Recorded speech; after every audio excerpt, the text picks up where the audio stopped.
Hello दोस्तों, इसे अंत तक सुनना, बहुत मजा आएगा। आज की कहानी मेरी और मेरे बेटे के बीच की है। मेरा नाम नेहा है और मेरी उम्र 36 साल है। मैं सुंदर विवाहित जवान औरत हूँ। मेरा कद 5 फीट 7 इंच है और मेरा रंग गोरा है। मेरा जिस्म बिल्कुल बिल्कुल गठीला सुडौल है। मेरी शादी हुए 19 साल हो गए हैं। मेरा एक बेटा है जो कि मेरी शादी के 1 साल बाद हुआ था और अब 18 साल का है। जब वह 4 माह का था तब मेरे पति का तबादला ब्रिटेन में हो गया था, क्योंकि उनका एरिया अंतर्राष्ट्रीय था, इसलिए वह हमको अपने साथ नहीं ले जा सकते थे। उन्हें हर 1 साल के बाद 1 माह के लिए भारत आने की इजाजत थी।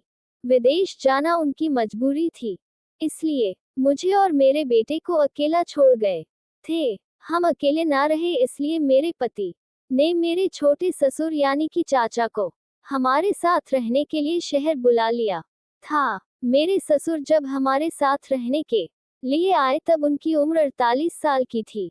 वह हमसे अलग गांव में रहते थे। मेरी छोटी सास की मृत्यु 1 साल पहले हो गई थी और पिछले 1 साल से ज्यादा वहीं पर गांव में अकेले ही रहते थे। वह सेना में मेजर रह चुके थे और रिटायर होने के बावजूद उनका बदन फिट था। आर्मी के तौर तरीके और तहब वह अभी तक नहीं भूले थे। गांव में रहने और खेती बाड़ी करने तथा गांव के शुद्ध वातावरण के कारण उनका शरीर बहुत ही गठीला था। वह इस उम्र में भी वह एकदम 30-35 साल के जवान लगते थे। पहले जब भी वह सासू के साथ हमारे घर आकर रहते थे तो मेरी पड़ोस वाली औरतें उनको मेरे पति के भाई ही समझती थी। पति के जाने के बाद पिछले 9 माह से वह हमारे साथ ही रह रहे थे। पढ़े लिखे होने के कारण उनका पहनावा भी शहरवासियों जैसा था, इसलिए वह मेरे साथ घर में बहुत जल्दी घुल मिल गए। घर के काम और बच्चों की देखभाल में मेरा हाथ बांटते थे। मेरे पति को घर रहना बहुत पसंद था और शादी के बाद कई दिनों तक ऐसा नहीं हुआ कि हम उनके बिना रहे हो। अब मेरे पति को ब्रिटेन गए हुए लगभग 10 माह हो चुके थे। इन 10 माह में पहले 4 माह तक मुझे एक बार भी वह नहीं मिला, इसलिए मैं बेचैन और उदास रहती थी और पूरा दिन तड़पती रहती थी, पर कोई भरोसे का नहीं था। लेकिन 6 महीने पहले अचानक ही एक ऐसा अवसर मिला जिससे मेरी जिंदगी में बहुत बड़ी खुशी मिली और वह अब तक मुझे मिलती है। बात जब की है जब मैं घर की सफाई का काम करती हुई बेटे के रूम में चली गई, तो मैंने पाया कि वह कमरे में नहीं था। मुझे समझ में नहीं आया कि वह कहाँ गया होगा, इसलिए मैं इधर उधर देखने लगी और तभी मुझे उसके बाथरूम की लाइट जलती हुई नजर आई। मैं जिज्ञासा से उठी और उनको देखने चली गई। वहां मैंने देखा कि बाथरूम का दरवाजा थोड़ा सा खुला हुआ है और अंदर से कुछ अलग ही आवाजें आ रही है। मैं सुनकर घबरा गई और सोचा कि शायद बेटे की तबीयत ठीक नहीं है या वह किसी परेशानी में है।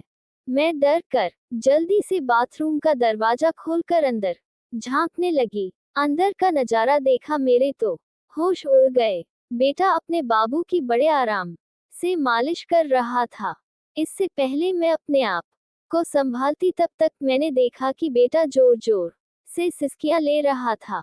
ये सब देखकर मैंने एक लंबी सांस निकाली, जिसे सुनकर बेटे ने पलट कर देखा और मुझे देखते ही गुस्से से बोला, माँ तुम यहाँ पर क्या कर रही हो? उसके गुस्से से भरी आवाज सुनकर मैं डर गई और बिना आवाज किए वहां से भाग आई। इस घटना के 3 घंटे बाद मैं तो बेटे के सामने भी नहीं गई, लेकिन दोपहर का खाना पानी बनाने के समय बेटा तंग कर रहा था तो मुझे मजबूर होकर बेटा के पास जाना पड़ा। तब मेरा बेटा बिल्कुल सामान्य तरीके से पेश आया।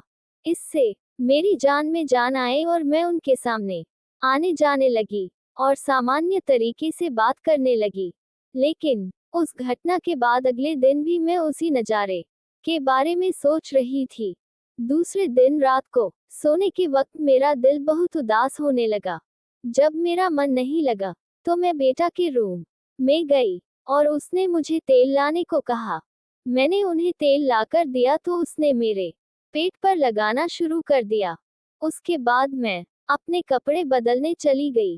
तभी मेरे दिमाग में आइडिया आया, अगर मैं बेटा को अपनी थोड़ी झलक दिखला दूं, तो शायद कुछ बात बन जाए। अपने सारे कपड़े चेंज करके एक गुलाबी रंग का जालीदार का नाइट सूट गाउन पहना और फिर बेटे के कमरे में गई। बेटा ने मुझे उन कपड़ों में देखा और एकटक देखते ही गया। उसकी आंखों की चमक बता रही थी कि वह मेरे बिछाए हुए जाल में फंस जाएंगे। मुझे सिर्फ कुछ इंतजार करना पड़ेगा और वह मुझे देखते ही एकदम स्थिर हो गया। फिर मैं धीरे धीरे अपने कमरे में चली गई। मुझे नींद नहीं आ रही थी, इसलिए मैं बहुत देर तक ऐसे ही करवट बदलती रही। तभी मुझे याद आया कि मैंने बेटे को दूध पिलाया ही नहीं। मैं उठी और बेटा के कमरे में गई तो पाया कि वह भी सो गया था। तब मेरे मन में आया कि मैं भी इसी कमरे में सो जाती हूँ, क्योंकि बेटा भी इसी कमरे में सोया हुआ है। मैं बेटे के साथ वाले बेड पर लेट गई। मैंने महसूस किया कि मैं जिंदगी का वो मजा चाहती हूँ। मैं अपना अकेलापन दूर करना चाहती हूँ, अपनी महीनों की भूख मिटाना चाहती हूँ। इसके लिए अब मुझे मेरे पति की गैर हाजिरी में भरोसे का और पूरा संतुष्ट करने वाला पुरुष मिल चुका है। अब मैं और इंतजार नहीं कर सकती थी, इसलिए मैंने अपनी सारी बातें छोड़ दी और मैं बेटे के पास जाकर बैठ गई। थोड़ी देर बाद बेटा हिलने लगा। मुझे लगा कि उसका हाथ मेरे सर पर आ गया है और बेटा जाग गया है। उनकी इस हरकत से मैं थोड़ा घबरा गई। मेरी हालत पतली हो गई थी, मेरी सांस उखड़ रही थी, पर मैंने हिम्मत नहीं हारी। करीब पौने घंटे के बाद बेटा का हाथ मेरे सर से हटा और नीचे आ गया। उनकी इस हरकत से मैं बहुत ज्यादा परेशान हुई। मुझे अभी मजा आना शुरू ही हुआ था कि बेटा उठकर बैठ गया और उनकी नींद खुल गई। उन्होंने मुझे झटके के साथ अलग कर दिया। फिर उन्होंने खुद ही उठकर लाइट जलाई और खड़ा होकर मुझे देखने लगा। मैंने जवाब दिया, बेटा मैं तो वही कर रही थी जो तुम चाहते थे। बेटा बोला, मैंने ऐसा करने को कब कहा है? तुम्हें ऐसा नहीं करना चाहिए था और माफ कर देना चाहिए था। मैंने कहा, बेटा मैंने आज तक आपके किसी भी बात का इशारा कभी नहीं टाला, तो मैं कैसे ना आऊं? बेटा ने उत्तर दिया, अरे मैं तो नींद में और सपने में था, जिसमें ये सब तुम्हारी साथ कर रहा था, इसलिए मैंने ऐसा इशारा किया होगा।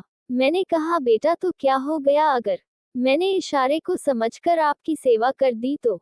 आपका सपना और मेरा कर्तव्य पूरा हो गया है। बेटा बोले, अरे माँ तुम बात क्यों नहीं समझ रही हो? मैं नादान बनती हुई बोली, इससे पहले कि वह कुछ कहे और बात ज्यादा बिगड़े, मैं उठकर खड़ी हो गई और उन्हें आगे कुछ बोलने का कोई मौका दिए बिना मैं उनके ऊपर बैठ गई और माफी मांगने लगी। बेटा बोले, तुम तो ऐसे घबरा गई हो जैसे पता नहीं क्या हो गया है। मैं तो तुमसे मजाक कर रहा था। उसके बाद बेटा ने मेरे साथ वो शुरू कर दिया। बेटे ने मेरे साथ वो करके मेरे अकेलेपन और बेचैनी को दूर कर दिया है। बेटे ने मुझे महसूस ही नहीं होने दिया कि मेरा पति घर पर नहीं है। अब बेटा मेरे साथ एक दोस्त की तरह रहने लगा। अब मुझे जिंदगी में काफी मजा आ रहा है। तो मेरे प्यारे साथियों, ये थी मेरी और मेरे बेटे की कहानी। अगर आप लोगों को मेरी यह कहानी पसंद आए हो तो चैनल प्यार भरी कहानी को सब्सक्राइब जरूर कर ले और वीडियो को एक लाइक कर दे। मिलेंगे अगली वीडियो में ऐसी ही एक और नई कहानी के साथ। धन्यवाद।